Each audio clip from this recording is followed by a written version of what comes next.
Africa is often described in pieces, a continent of music, dance, colors, and rhythm. But what holds it all together? What gives these expressions their soul? Is it the beat of the talking drum? The swirl of colors in a masquerade dance? The call of a griot echoing across a Sahel village? Or is it something deeper? A spirit beneath the surface? A force older than borders, governments, or modern religions? Still whispering through the land, still shaping the culture, still living in the people. You see, behind the vibrant murals and soulful songs, behind the stories carved into wood and etched into skin, lies something most people miss. A spiritual system as complex and organized as any book-bound religion. It doesn't need temples built of stone. Its altars are the rivers, the trees, the ancestors, and the rhythm of life itself. For centuries, African traditional religions have been misunderstood, mocked, and maligned.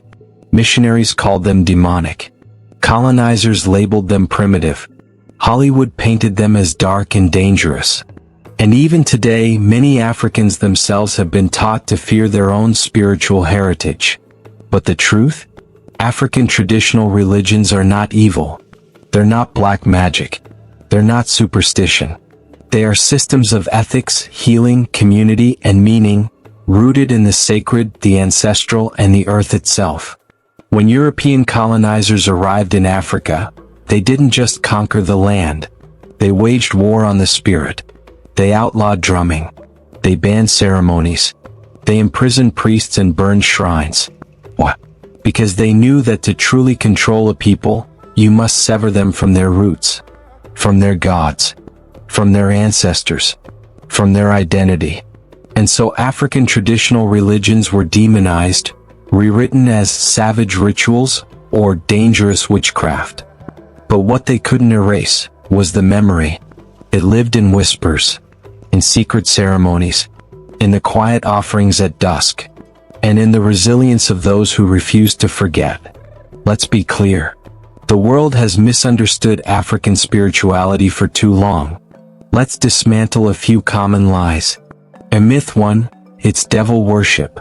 African traditional religions predate Christianity and Islam. They don't believe in a devil figure as defined in Abrahamic theology. Evil is imbalance, not a red-horned villain. Myth 2, it's chaotic and unstructured. These religions have deeply organized cosmologies, priesthoods, sacred calendars, and philosophical systems, often more sophisticated than Western observers realized. Myth 3, it's only practiced by the uneducated or rural people. Educated urban Africans, artists, scholars, and leaders have increasingly reclaimed and honored traditional beliefs. It's a heritage, not a class issue. Myth 4, it's backward, incompatible with progress. These traditions evolved for thousands of years, guiding governance, ethics, medicine, and culture. They offer alternative models of sustainability, community, and justice. African traditional religions are not something to move past. They are something to move forward with. In an age of global monoculture, something precious is at risk. Africa's sacred memory. Many languages that hold religious vocabulary are disappearing. Many elders who hold sacred knowledge are aging. And many rituals, stripped of context, risk becoming museum artifacts instead of living traditions. But the tide is turning. Across the continent, communities are recording oral histories before they're lost, teaching ancestral languages in schools, rebuilding sacred sites, training new generations of healers, priests, and storytellers, digitizing divination systems, chants, and mythologies. Because to forget these traditions is to forget who we are and who we were meant to be. This isn't just about Africa. It's about the world. Because African traditional religions have already shaped global culture more than most people realize. The rhythms of jazz, blues, and hip-hop trace back to spiritual drumming. Diaspora faiths like Vodou, Santeria, and Candomblé shaped resistance movements across the Americas. Philosophies about harmony, ancestry, and earth-based wisdom are informing modern discussions on climate, equity, and spirituality. The world is finally listening. But listening is not enough. We need understanding, respect, restoration. We need to let African people tell their own sacred stories, in their own languages, through their own frameworks. Because this is not mythology. This is memory. Every culture has its sacred truths, its roots, its fire, its soul. For Africa, that soul is not found in skyscrapers or imported ideologies. It lives in the forest, the drums, the dance, the dream, in the ancestors we still feel, and the spirits we still honor. African traditional religions are not relics. They are living legacies of resilience, wisdom, and sacred power. They've survived storms. Now they deserve celebration. A legacy of resilience, looking to the future. Africa's sacred traditions have walked through fire. They were colonized, demonized, almost forgotten. But still, they remain.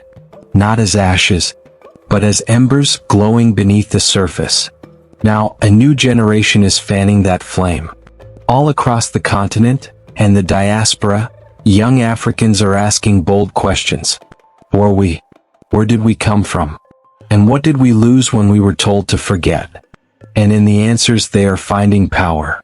There's a movement rising. Not in cathedrals or mosques, but in homes, studios, and online communities.